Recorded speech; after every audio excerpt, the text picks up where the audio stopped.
Hello and thanks for staying on LN 24/7. This is Politics Now. My name is Morno Balagbobo. There's just quite a lot of things happening in the country, but first I would like to take time to look at a big trending topic across the world, which has to do with Pope Francis passing. Pope Francis was not just a leader to those in the Catholic community, but a global leader who inspired hope and faith and also emancipating the demands and aspirations of poor persons and also people who have been marginalized. And of course, his burial has been set for Saturday. And you can be rest assured that LN 24/7 will be on top of its game to provide you details and updates about the ceremony and also proceedings that follows the selection of a new pope.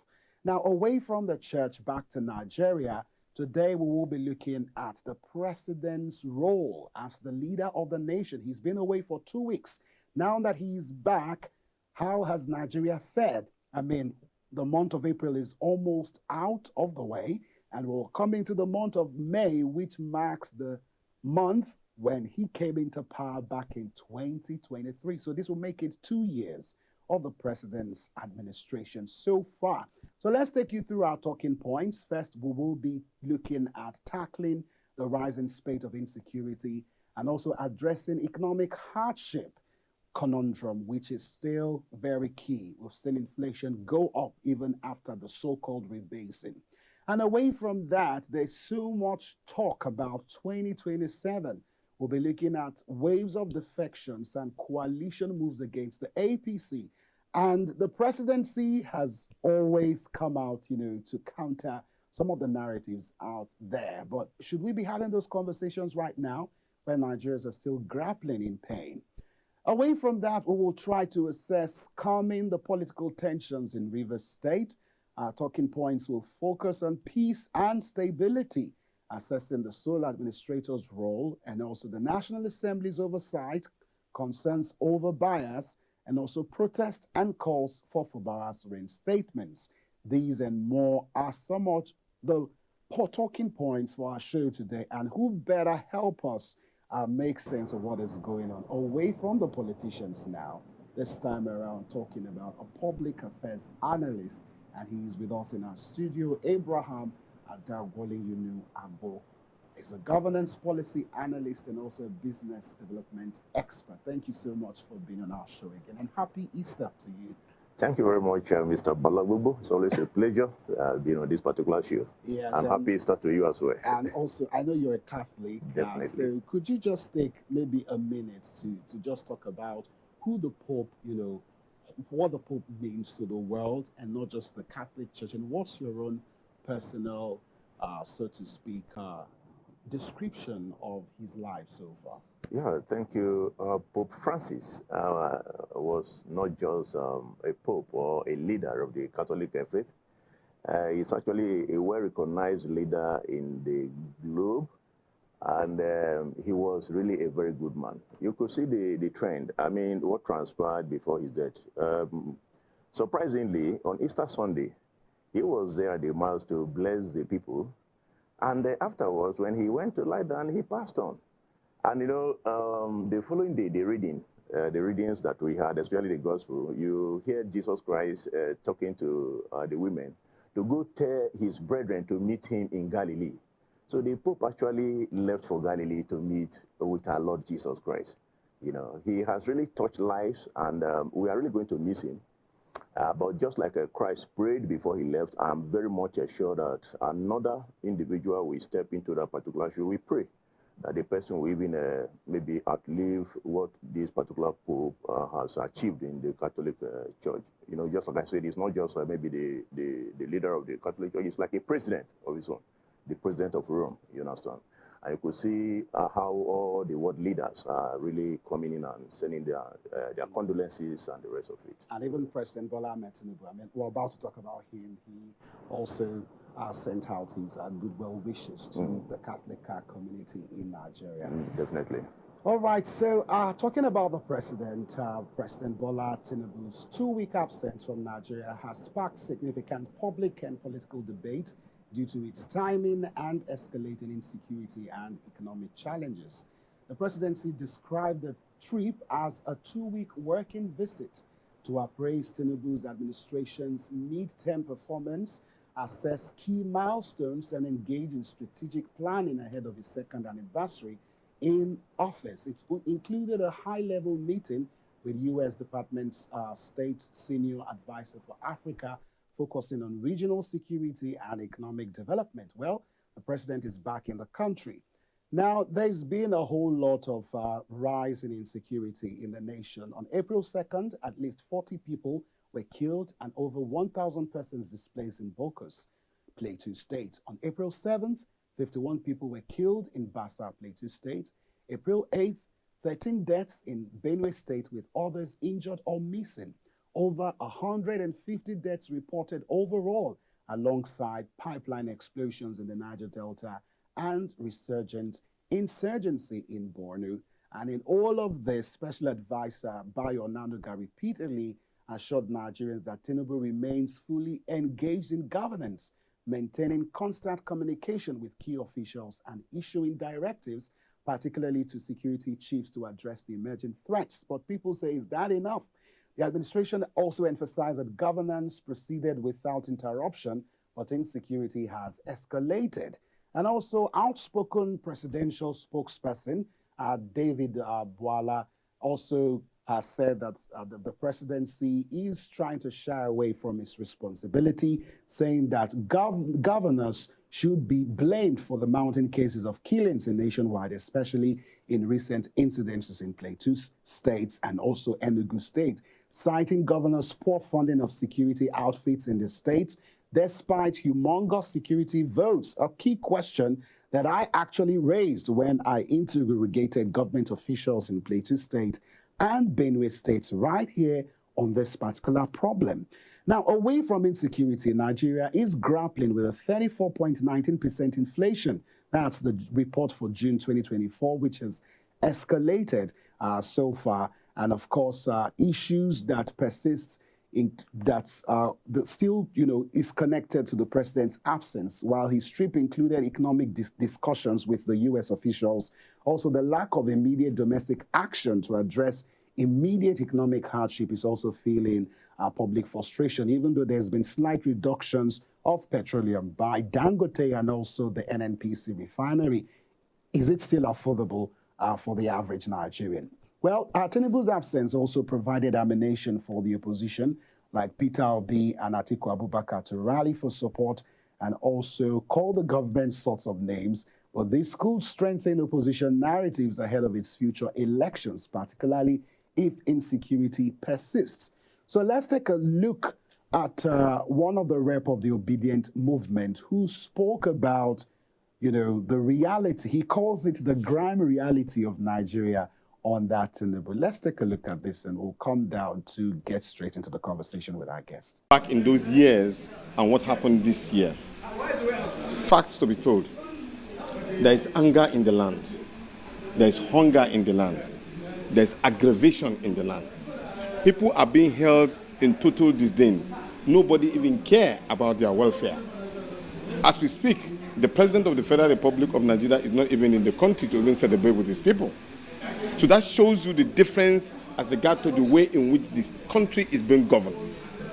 To speak to the fact, when you compare the commercial prices of things, common food items that Nigeria consumes, normally on an Easter day of this nature, you will have rice, chicken, other beverages that people use in their homes. It's a staple food. It's nothing too expensive. But they cannot afford to buy those materials or those particular food items anymore. People stay back in their home, holding onto their chin and thinking, what have I gotten myself into? That for me is the difference between the last year or the previous years and today. And the government does not really care. So people are only doing individual celebration and supporting their people to ensure they have a joyful Easter. So the anger and the hunger in the land has been aggravated within this particular leadership of governance of this state that does not care about the interests of the people, which they have sworn to do based on the Constitution of the Federal Republic of Nigeria. Unfortunately, they have just seen it. Okay, so looking at the state of the nation now, what is your word for Nigerians? Nigerians should know that there's always a time for you to bring out your needs and demands. Do not stay at home and keep quiet as regard to things that are happening within your domain. What happens within your domain may be different from what happens within another person's domain. But if there is happiness among all the domains, the happiness will resonate in everywhere.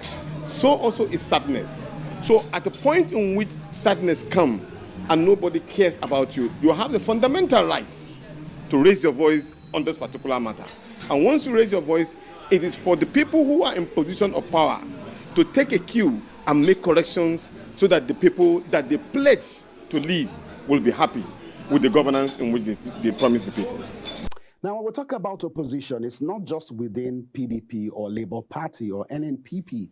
The absence of the president is also straining relations within his own party, as some party members faced pressure to justify his prolonged stay amid the rise in violence. Now, experts suggesting a ban on Vice President Shettima from the Villa also hinted potential internal tensions, though unverified, even though Bayo Nanoga has clearly spoken about the fact that that is all just some concussion somewhere by some particular figures. So, Mr. Abraham, thank you so much for being with us. It's such a strategic timing that we are, because it's going to full close 2 years of President Bola Ahmed Tinubu in power. So perhaps we can understand that agitation. People want to really check him. Do you recall when he was celebrating his first year anniversary, there were a lot of questions like, it's too early, you can't judge us now, you've got to give us more time. And they were always talking about,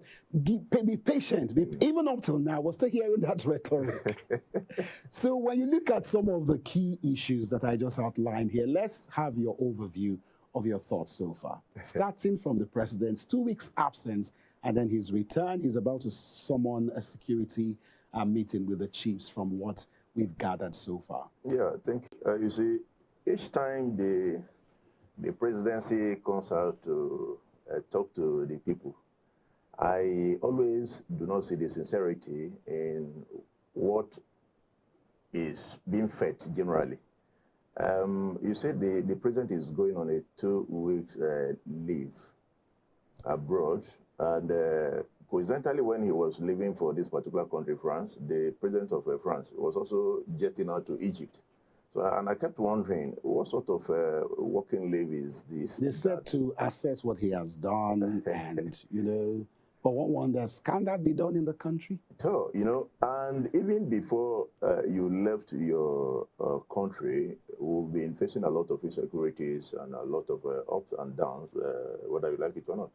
And you having jetted out, you discover that maybe your house is on fire. Your house cannot be on fire and then you are there chasing rats. Every other president would have maybe quickly get back to the country to see what he could do. But then, if maybe they are being sincere to us, except maybe it's not a working leave, so to speak, you understand? If maybe he's there for maybe health issue, it's understandable. But trying to maybe cover it from the masses, not telling the masses what actually took him out. Everybody will be expecting that if you left your country and you discover that your house is on fire, the norm is that you should come back and see what you can do.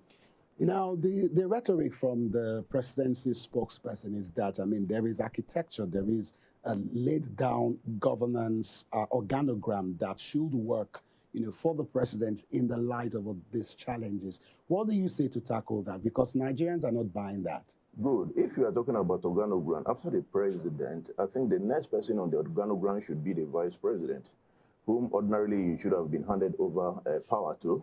But then the two of them were out of the country. Were the two of them over? No.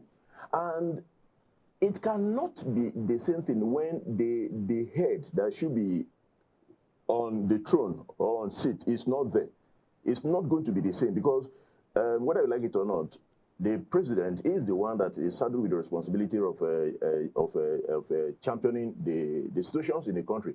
And for what Bola said with regards to maybe the governors having been empowered and whatever, it cannot really work out that way, because even the governors, they definitely take their absolute power from the presidency. They cannot sit in their state and begin to command the soldiers to do what they're supposed to do. You understand? And even the soldiers also, they take direct instructions from the presidency. You understand? So this whole thing, whether we like it or not, is either that maybe the presidency is trying to cover up some things, because if you look at it, this is 2 years now. We are supposed to have been seeing a lot of positive things happening to the country, especially when it comes to insecurity. But the space of insecurity is still very high, and we are still always in fear. You never can tell what will happen in the next minute, and this should not be. So it's quite worrisome. It's quite disturbing. But thank God he's back, and let's see how he forges on with his plans. But if you ask me, take it or leave it, most of them will be looking at the next election coming, and a lot of... Do you think that is what is dominating the focus right now? Why not? It's glaring, and this is not just happening during his own time. Every other past government, they've actually played this, and it's a thing that keeps recurring. Now, every other strategy will be on how they will have to secure their position and have to retain their position. And a lot of things will be unfolding. We will see a lot of things that will be unfolding, even trying to gaslight most of these particular other oppositions and the rest of it. And for someone like TINUBU, this is somebody that has really worked towards this particular position that he's occupying now. So it's going to be a very serious fight between him and any other person that thinks he wants to come and maybe take this away from him. Take it or leave it. This is a country that the power that be, if the power deserves as in to retain the power, they can go up to do everything. And when you come down to maybe looking at the judiciary, it's laughable now with regards to what we have witnessed in the past. And the trend that we're going to be witnessing right from now, maybe like most individuals, they have been clamoring that the INEC, which is the umpire, it should be put in place so that we can have a very free election and then let the will of the people be seen glaringly. But take it or leave it, you are going to see. In fact, they've had a shake in the INEC already, and most of these things, they are geared towards seeing how they can retain the power with this particular present APC government.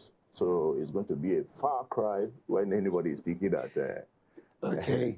Now, let's talk about the issue of insecurity. I mean, you look at the Benue Plateau situation, which seems to be taking the front center attention. What do you think is wrong here? Because, I mean, there's a history when it comes to these two states. For years and years, we seem not to tackle the problem. It's either the governors are blaming the federal government, because when I was opportune to speak with some of the aides of these governors, you know, they keep telling you that the funding is not enough. We have done this and that. But you also see that there is this sort of trying to be politically correct in terms of calling it a spade and actually knowing what to do to tackle the particular situation. Is this, I mean, beyond the governors like they claim to be? There's the case of Benue, which happens to be my own state, and even Plateau, which of course is a state that Benue was created out of. You know, initially it was Benue Plateau. And these particular two states, very, very worrisome, so to speak, when you think about all that have been happening in these states. And it's been on for ages. If the government is really serious, the things that are happening in these particular two states, the people behind this, they are known. They are not faceless. You understand? And if we are really serious in this country, the parties involved should be brought maybe together. Let them be on the same table to discuss and chart a way forward. It was in this particular country that this issue of open grazing was on the top burner some years. And I don't know why, especially the headers, they are still insisting on open grazing. Most of these countries, from most of Rwanda here, go there, you don't see open grazing any longer. And it's not fair that maybe a farmer who is into crop farming we plant his own crop or plants, and then animals will come in and eat up the product. It doesn't go down well with anybody. And I'm But sure they are saying this particular challenge at the moment is beyond the farmers' headers. Do you disagree? that is a point I'm actually coming to. Okay. The truth is that if you look at this holistically, I think there is an undertone. What we are seeing on the surface is not really what is on ground. There is this particular part also of trying to maybe completely annihilate the individuals occupying this particular area so that it can be taken over by. And most of this, they are pointing out to it because when you look at it, there are some individuals that are there. They say they have the whole place is completely militarized. You have the presence of the soldiers that are on ground, and then just a stone throw, you see people being killed, houses being set on fire, and nothing is happening. So we really need to get down to the root of this, because it will come to the point that maybe the indigenous, those that are the locals that are on ground, will begin to show their might if they have their ways. Because take it or leave it, nobody has the monopoly of violence. Because exactly, on the morning show today, I made reference to the fact that there are politicians now who are telling Nigerians to practically defend themselves. Even last week, I think Sunday or so, the vice president was also joining that narrative. I seemed to like spar with my colleague earlier today, and she was like, no, but in your own opinion, how do we get out of this? Do people just sit back and watch for their lives and properties to be just completely burned down? I am not a proponent of such ideology. The truth is, you cannot be sitting and then you see that approaching and you don't try to defend yourself. If you die in the process, you're trying to say that there is a difference between protecting yourself and then retaliatory attacks. Of course, yes. There is these are two different things. You understand? You can be in your place, your primary place of that you occupy, and then you see forces coming towards you. There is every tendency for you to rise and see how you can also challenge and protect yourself. It's in this country that I think the same plateau, there was a case of a young man who was in the farm. And when one of the headers was trying to take on him, he overpowered this young man, killed him, and the guy is in jail, and they have concluded that he should die by hanging. Yeah, and he's generating a whole lot of discourse from the globe. You understand? Why is it that in this country some persons are higher than the other? And we tend to forget that before we even belong to a particular religion or belong to a particular group or belong to a particular community, we are first humans. You understand? Me, for example, I never really chose to come from Benue. I just discovered after being given birth and growing up to discover that I'm from Benue. Also, I wouldn't have come from Kano or from Medugro or anywhere. You understand? So we should always look at this from this angle that we are first humans before belonging to any particular group, even when it comes to religion. You understand? So the whole thing, a lot of ignorance, I've seen, is playing that we really need to re-educate ourselves and talk to ourselves so that we can come to a round table and discuss and begin to see ourselves as humans. How do we begin the process of educating Nigerians in general? Because that falls within the jurisdiction of the National Orientation Agency. Because this kind of education, I don't think it's an education that will happen only in the classroom, because not every Nigerian is in the classroom. So how will it work? Yes, it's very simple. Take it or leave it. Even when you throw this to the National Orientation Agency, they can barely do little. I mean, what they will do is very infinitesimal. Will not get down to the masses. No, it won't get down to the masses. It starts right from the family. You understand? It starts right from the family. It's a truism that most of these families, they sow this seed of discord, of envy, of acrimony into the children. With regards to, you see this group, never you take them. And even, unfortunately, in some religion, I don't know what they keep telling some individuals, that they will feel that if maybe somebody says something and you tag it as blasphemy, you can take up arms and begin to kill and maim for a God that ordinarily should fight for himself. You understand? So all these things we need to let go. We need to unlearn and relearn. Most of these leaders, for like religious leaders, community leaders, there should be a complete reorientation. That is where maybe the National Orientation Agency comes in. Organize programs for them and let them see reasons why they need to see fellow humans as humans and brothers and sisters. The challenge now is these traditional institutions, are they even solid enough?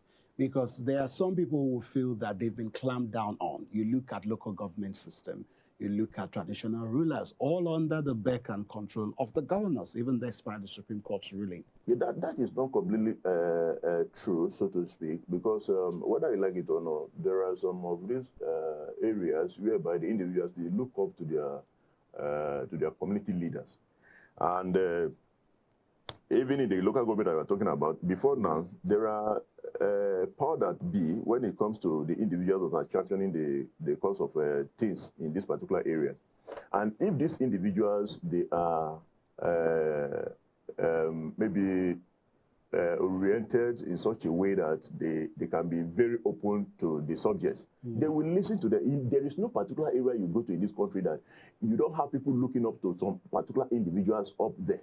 So you cannot completely rule out the fact that they have been clamped down, no. Even down to the family, when you have a particular family of 4, 5, 6, no matter how rebellious the children will be, there will be a point of looking up to the parents or whoever that is in charge. You understand? And so the responsibility lies on the head to see what they can do to bring this, to curb this and to nip it.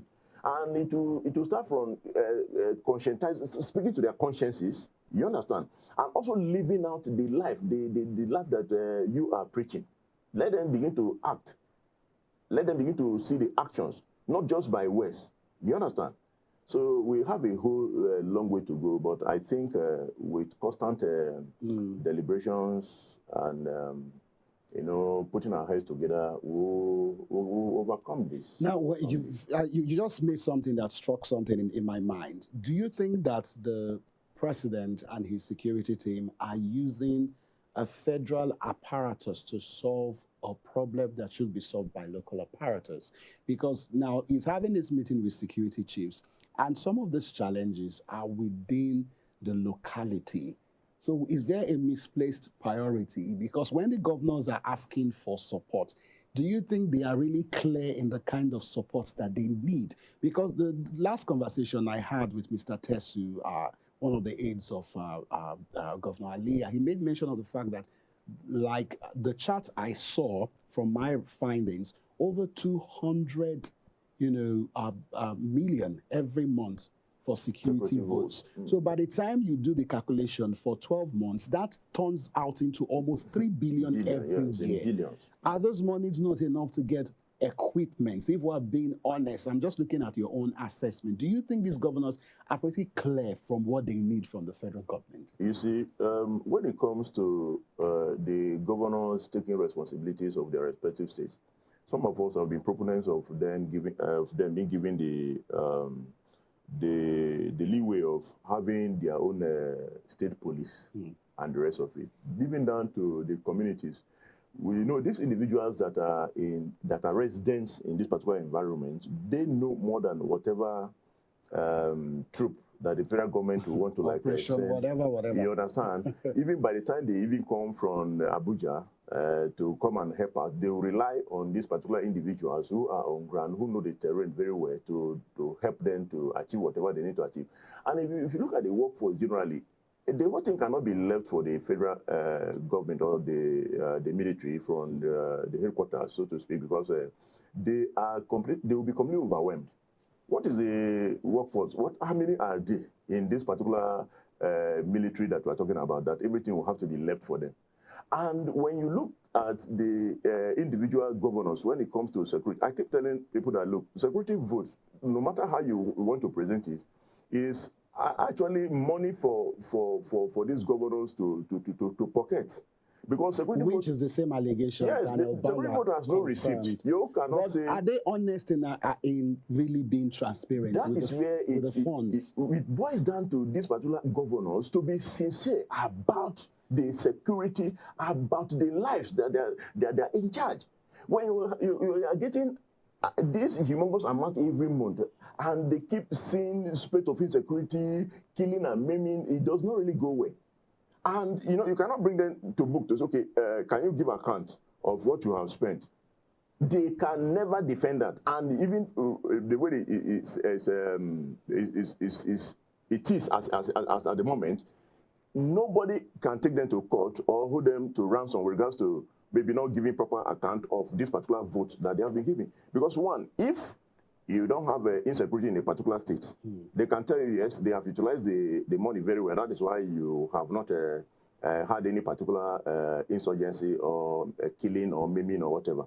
And if they eventually even have, just like we are witnessing in Benue State and in Plateau State now, the next line of tune will be that the money is not enough. They need more security vote to be added so that they can tackle this. You understand? So the whole thing boils down to these individuals that are in charge of these states to be sincere enough to put in the money to work so that we can quit it, because the lives, the innocent lives that are being lost and being wasted every second is uncalled for, and it's something that is very, very worrisome. Now, let's go to another very important issue, which has to do with the issue of economic hardship conundrum. Now, if we're being honest, I mean, we have to give it to the TINUBU administration. They've gotten the production of oil running, first with the Dangote refinery, second with the NNPC refinery. Also, we've also seen price reduce from 1.2 when it was at its peak to about 900 or so, going down to 800. Now, you look at some of these indices, even though the last inflation report went up a little bit. What do you think is the way forward for Mr. President? What should he focus on? I was reading a report today that he wants to take full sole responsibility of the Ministry of Petroleum. You also look at how that also plays into the economy of the country. And also, well, in this regime where Trump is all agog with his world, I will say world alienation, so to speak, America first agenda, and every country is practically shaken. But analysts have, practically said Nigerians have nothing to really worry about, even though we've also set out counter tariffs against the United States. So, I mean, this still boils down to the whole issue of economy. And when we mean economy for businesses that empowers a businessman to be able to provide job opportunities for the people. You also look at the average Nigerian who is able to at least eat healthy meals.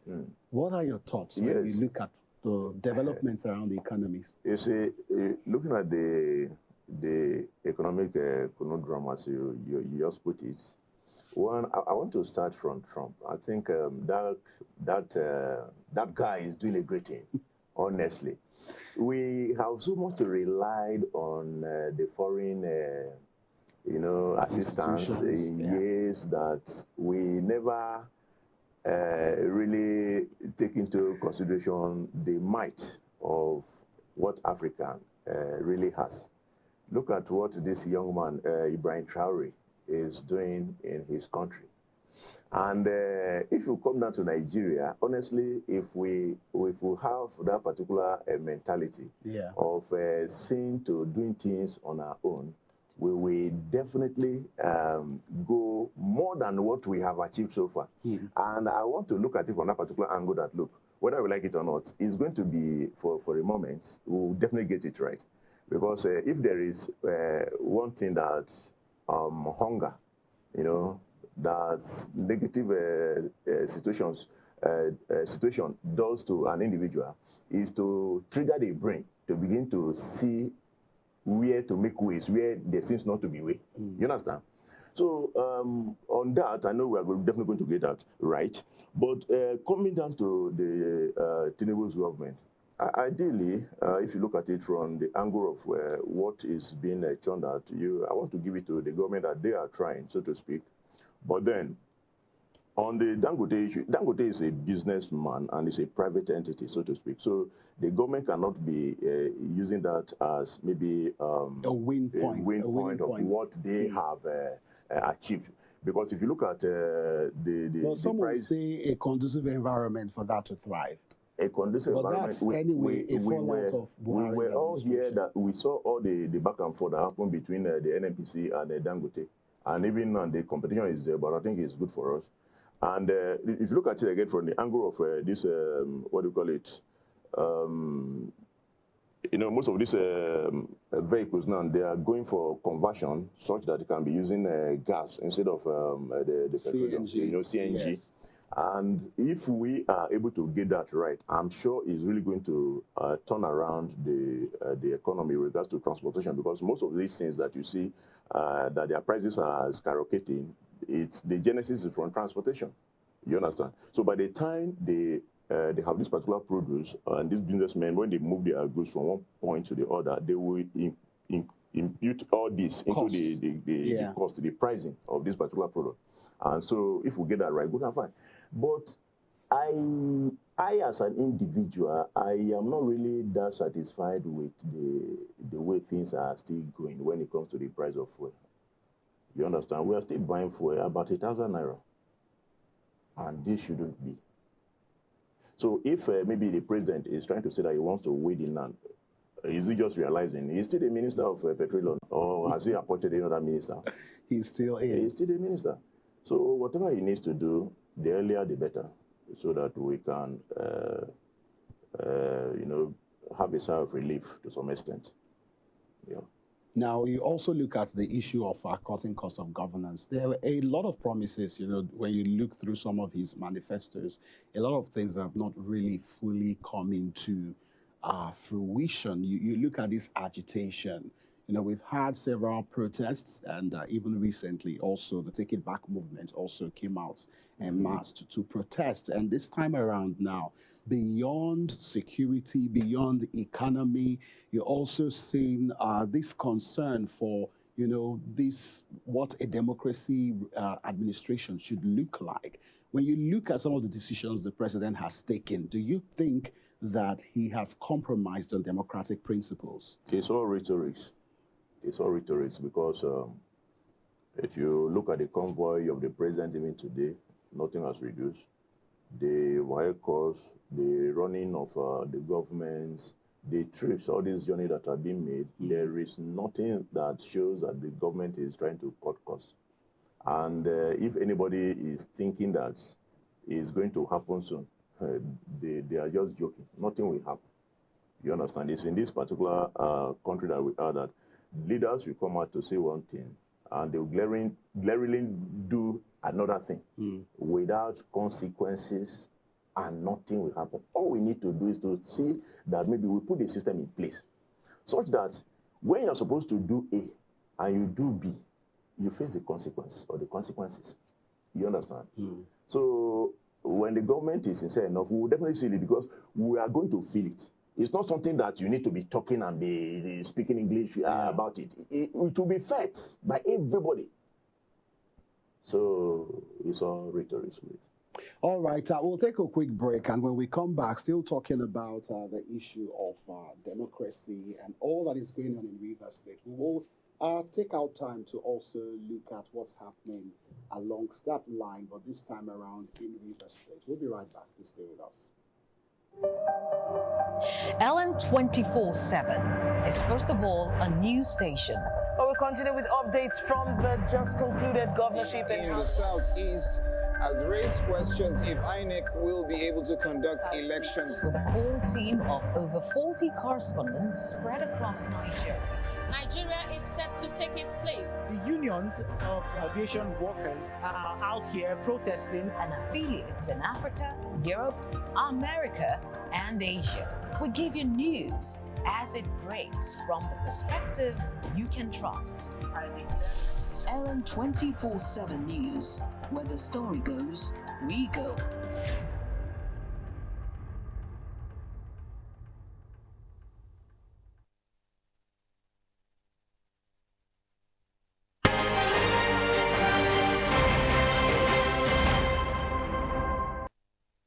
Many thanks for staying with us. We move on to Rivers State. This time around, we're talking calming the political tensions Let's take you through our talking points again. We're looking at peace and stability, assessing sole administrators' role, and also National Assembly's oversight, concerns over bias, and protests and calls for Fubara's. Every day there seems to be a protest calling for Fubara's reinstatement. Well, the political crisis in Rivers State, Nigeria has been a significant issue in 2025, marked by a power struggle between key political figures, federal intervention, and public unrest. Now, we look at some of the updates, which is based on recent developments, focusing on how the crisis has evolved so far. But because of time, we won't go through that. But of course, you recall that President Bola Tinubu declared a state of emergency in Rivers State, citing a clear and present danger to public order due to the political crisis and vandalism of oil infrastructure, notably a blast on the Trans-Niger pipeline. The president suspended Fubara, his deputy Ngozi Odu, and all state lawmakers for 6 months, appointing Vice Admiral Ibokete Ibas as the sole administration. The decision was ratified by the Senate, the House, invoking Section 305 of the Constitution.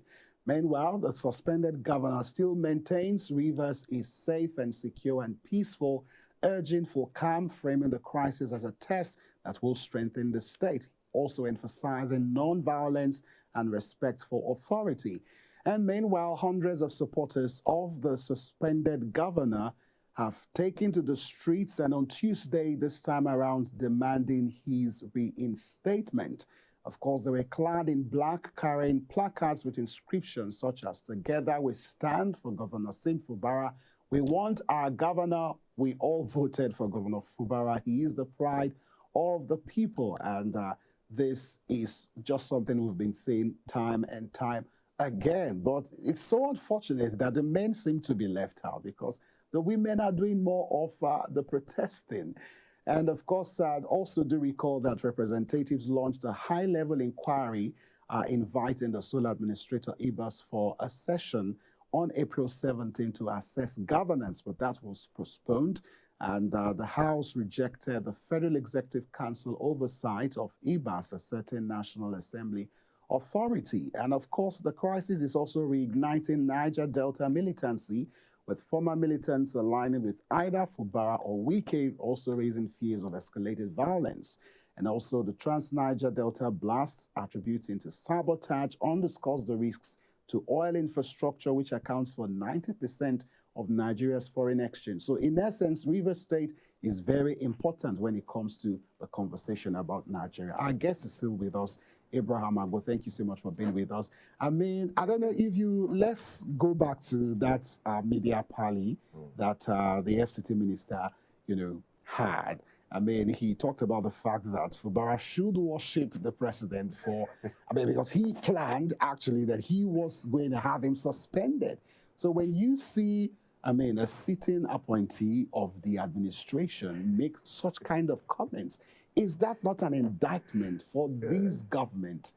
You see, most of who when some of these things play out, I don't know what maybe they take all of us for, whether you like it or not. Wike, the minister, the honorable minister of the FCT, cannot completely deceive us, although he is trying, but he's very, very in the open, you understand? And for some of the individuals that have taken their positions, because definitely he has some followers, some supporters, and apparently from what they can get. And Fubara also has some followers and supporters. And this will continue to be, if the presidency want to wade into this. For example, this declaration of a state of emergency, and with the way the federal government went about it, it shouldn't have... but in Wike's words, he feels like it's a saving grace for Fubara. What saving grace is that? We are talking about, except what you're practicing is pseudo-democracy. But because I recall on Easter Sunday, Fubara released a statement where he asked the Rivers people to support the renewed hope agenda after suspension. No. So going back to Wike's words, is there something here? Well, we are talking about politicians here. You understand? Fubara, as a governor, was only suspended. He has not been taken out of the government completely. So whether I like it or not, he will be maybe saying one thing in public and behind be doing another thing. You understand? Just to save his face, so to some extent. But if you look at this whole thing, the question of declaring a state of emergency in Rivers State, though it's not the first time that it has happened in this country, but is this how the state of emergency is declared in the past? Where? No. You can declare a state of emergency in a state, allow the political setting to be, bring in the military or the enforcement to man the place and see what they can do to quell whatever tension that you are anticipating. But this was not the case. And if you want to look at it from a holistic angle, the way the president was elected is the same way that the governor was elected. Just because you are the head of the state, it does not really give you the power to remove completely a sitting governor who is duly elected, and then you bring in another force. Is a way of trying to say that, look, the rancor or the fight between these two individuals, the godfather and the godson, I have to take a side. That is what the president has done. And a lot of persons have come out fearlessly to speak the truth out. And even the sitting sole administrator knows that he is sitting there justly. It's just because of the power that be. And that is why you are seeing a lot of protests coming out, a lot of individuals coming out to speak to the government that, look, this can never go down well with us. And if the government is not very careful, the situation will escalate to the point that we will still have a lot of blood on our hands. So and it shouldn't be. The intent of the president will actually not, will still surface what he wants to prevent. That is my own opinion. He's been biased. Now, he said that the sole administrator is responsible for calming the tensions. From what you've seen so far, is that what he's done? Well, if one thing is for you to be given the responsibility, another thing is for you to execute that particular responsibility. For now, Rivers State is not on fire yet, so maybe he's living up to his responsibilities. But if it continues from the way things are going,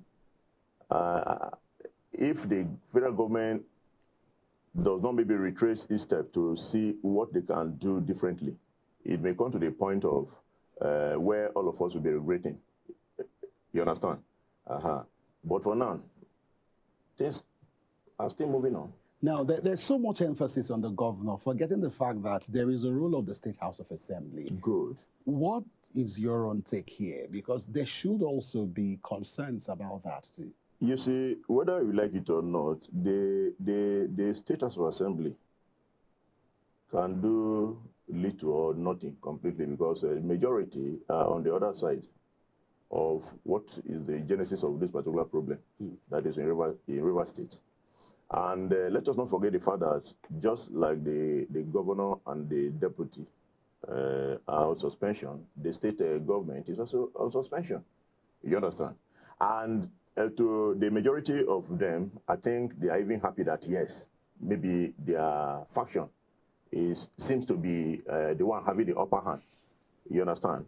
But my major concern is even on the National Assembly, because for them ratifying this harsh decision by the presidency is questionable. I mean, it has a lot of misgivings, so to speak. Because if they're really sincere, they shouldn't have ratified that state of emergency. And even if the state of emergency would have been, it shouldn't be the way it is now, that we now have a retired military personnel sitting as the sole administrator and changing the whole apparatuses of the state and doing as it pleases him. Do you think it would have been sort of politically correct if the president has suspended the National Assembly since, unquote, they were not cooperating with the governor? Because if you recall in that address, the president also blamed the governor for failing to work with these people who were supposed to be his team members. So suppose if the president suspended the House and then left the oversight responsibilities to the National Assembly to work with the governor. Would that have would that have been a better that wouldn't have been happened in the first place. If you listen to the presidency speech, he was glaringly, he was openly on the side of Wike. You understand? So thinking that maybe he would have, in the first instance, suspended the House, that would never have arisen. You understand? He was trying to see to it that, and take it or leave it, the presidency is also looking at the next election. And River State is very, very key. You understand? River State is very, very key. For any particular government in power, I mean, 2 you million cannot votes joke with River joke. State. Not just about the vote, even the natural resources, what is sustaining this particular country. So the onus lies on any individual who is sitting as the president of the country to see to it that one, River State, or maybe one, Lagos State, River State, and maybe Kano are in his pocket. So all this, I look at it as is a game they are trying to play. But with the resounding voices that are coming out from River State now, I think a lot of messages are being sent already. And maybe in the next few weeks or months, we'll definitely see what will happen. So you're hopeful it won't take 6 months? That much. So let's look at the issue of the House of Assembly and their oversight functions. A lot of people have been raising concerns over bias. I mean, they have, I think, about 18 to 19 names, a committee set up to look into the affairs of the state under the sole administrator. And some of those names, I mean, from my gatherings from the president of the Rivers Emancipation Movement, they seem to be loyal to the FCT minister. Like I pointed out earlier on, all these things that we are witnessing, right from the presidency down to the national assemblies, we are seeing the biasness in the everything. And everything zeroed down to the federal minister, the minister of the FCT, who is trying to show his might. What we see the National Assembly trying to do now is like trying to show to the world or to Nigerians that, look, we are not just sitting back. We are trying to see to it that we have an oversight function that we need to execute. But it's all gimmicks. You understand? It will not amount to anything. This you guys are the very individuals that help the president to achieve this by allowing this to pass through. And then all of a sudden you want to exert your power on to help the situation. No, they are just trying to play to the gallery as usual. You understand? And by doing so, they continue to buy the time, let the time keep passing. They have, in this country, we have things to talk about always. Even when there are nothing, we can always create something and, sway the discourse or channel the individuals to I mean, but you seem to be hopeful that, the state of emergency in the state will not last. Yes, if the way things are going on, if the protests, if they keep coming out. But the challenge is still between the State House of Assembly members and also the governor, because if you have the state of emergency lifted, we'll still go back to square one. You are very correct. This is the time for the two parties, that is the governor and the National Assemblies and even the FCT minister himself. Because by the time they look at this whole thing. You recall in that interview, he said that if Fubara sincerely asks for forgiveness, he would actually forgive this is where I don't really flow easily with the FCT minister. The way he sees himself sometimes as if he's a god and everything will have to pass through him and the rest of it. And you ask yourself, so very annoying. Where is where is the expectations of the people in all of this? You understand? Where is their concern? Where is their own say? Even before you becoming the governor, of that particular state, you had some persons that also paved the way for you. How loyal are you to those individuals that saw you through? You understand? And when an individual begins to usurp power, begin to see himself as maybe a warlord or one deity that should be worshipped, the truth is that most of these individuals, they are looking and they are watching. And it cannot always go your own way. It's a matter of time. If I were him, now that I have flexed your muscle, I have flexed mine, can we come to the middle point and say, okay, look, for the sake of the reverse people, yes, I'm willing to let go this. Also, you let go this. Harmonize so that the state can forge ahead.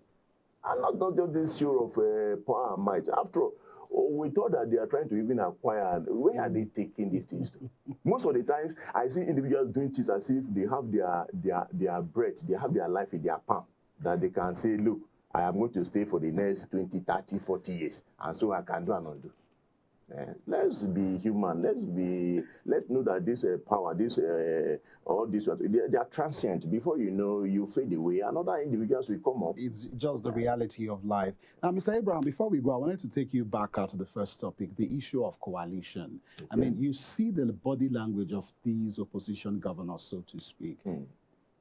It's more support for the president. So what's your take on that shortly before we go? I keep saying it, that the president that we have now is somebody who has for a very long time been planning for this. You understand? Whatever opposition that seems to be coming up now, it will not, from the look of things as it stands now. See, Tinubu as an individual, except if his head faces him. If you're looking at maybe the individuals that will maybe gang to see what they can do, no, he is coming back. Mark my words. What was saying moves to get Buhari's support for opposition? He will do everything possible to see that he returns. And if it demands setting this particular opposition against themselves, he will do. If it demands planting, stooges, people that will go there as if they are there to like help the opposition, he will do whatever it takes to make sure that he returns. And take it or leave it, when it comes to the judiciary, that we should maybe be looking at us, okay, if things do not work out the way we anticipate, we can always run to the judiciary. Forget it. That one, except they try to redeem the... You know what, as we begin to close the curtain on this very, very interesting conversation, Abraham, the most important thing for me is the people. Politicians can politic, can, strategize, can find alternative ways here and there. But in all of these doings, if the people's lives are not being transformed, if people can't afford to eat 3 square meals a day, if people can't go to bed at night and, just have that hope that they will wake up in the morning without anybody invading their homes, then I feel politics is good politics in that sense. But, I mean, it's just so sad when you look at what is going on, the clamor for power, to hold on to power, and that is not translating into better life for the average Nigerians. I mean, it just says a lot about the state of politics in our nation. But our time is fast spent again. Abraham Agbo, thank you so much for being with us on the show. Always a pleasure. Always a pleasure. All right, we'll continue to monitor events and happenings across Nigeria and around the globe. I want to thank you for this hour of insightful conversations on Nigeria's politics. Once again, my name is Mono Balago. We're thanking you for watching, and do have a pleasant day.